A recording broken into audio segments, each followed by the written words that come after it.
You know, you were listening along with the rest of us to John Boehner's press conference. Give me your big takeaway here. That's the most at ease I've seen or heard John Boehner in months, maybe even years, perhaps since he took the role as Speaker in January of 2011.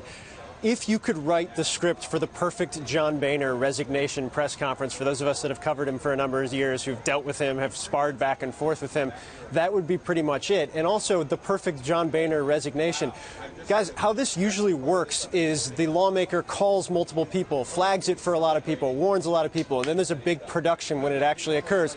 I've been at the White House for the last couple hours. Nobody over here knew about it. John Boehner relayed the story, and I've heard it from a number of Capitol Hill aides. Kevin McCarthy, his number two and the most likely person to take the position, found out 2 minutes before John Boehner walked into the private conference meeting and informed his lawmakers. This was something, as he said, after the kind of high-level visit from the Pope that he's been working for 2 decades. He went home, he thought about it, he woke up this morning, he prayed about it, and just decided that this was the right time. Guys, this is John Boehner in a nutshell, and I think this is exactly the way both he and his team would want him to go out. And Phil, Speaker Boehner did not anoint Kevin McCarthy as his successor, but he did say he would be an excellent choice.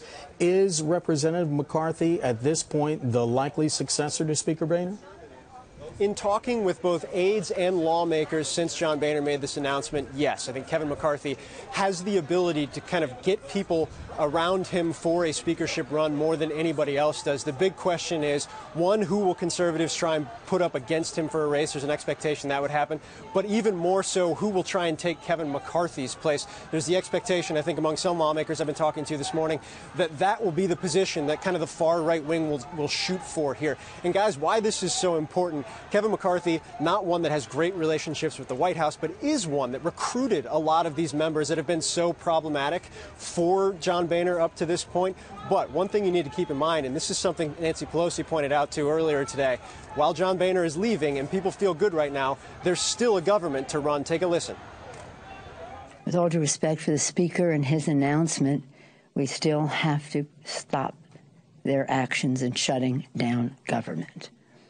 The opportunity for a clean, continuing resolution is an absolute necessity. Now, almost across the conference, guys, that I've talked to today, everybody assumes that this move almost assures that there will not be a government shutdown. But more to Nancy Pelosi's point, whoever the next speaker is, it won't be very long before they're dealing with these type of crises situations as well. By the end of November, the expectation is we will reach the debt ceiling. And this short-term funding bill that John Boehner is expected to put on the floor next week should only take us through the end of November to early December. So, guys, that next speaker, whether it's Kevin McCarthy or somebody else, is going to be facing major challenges right off the bat. So is it problematic then, in a way, Phil, that he's going to stick around until the end of next month? Should we just get on with it? I mean, what are the machinations that have to happen now in order to get the next speaker on board?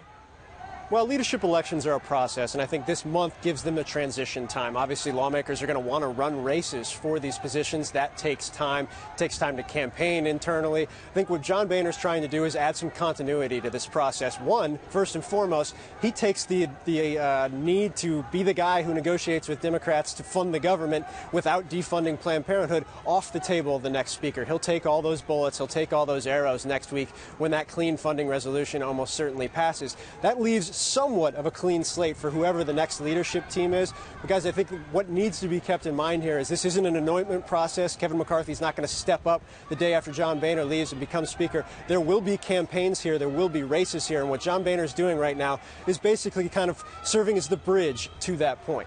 Phil, there was also the other big news this afternoon, President Obama and his news conference with the visiting Chinese President Xi Jinping. What were some of the highlights to come out of that?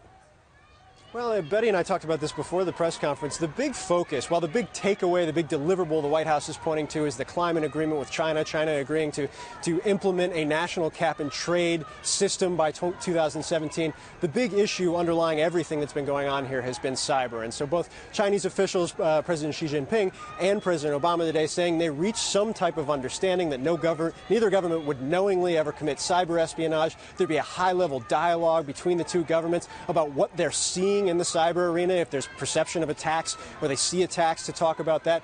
But the one thing the president hinted at that I think is kind of most important on this issue, one, actions speak louder than words. The U.S. doesn't necessarily believe what the Chinese say publicly on this issue. But two, that negotiations and talks between the two countries are ongoing about some type of broader agreement, some international norms when it comes to cyber. This is kind of a Wild West situation, Wild West scenario, perhaps an arms control-like agreement going forward. That's what both countries committed to talk towards reaching at some point, but again, not getting there today. And I think for some in the business community and certainly for some in the law enforcement community, that in and of itself is somewhat of a disappointment.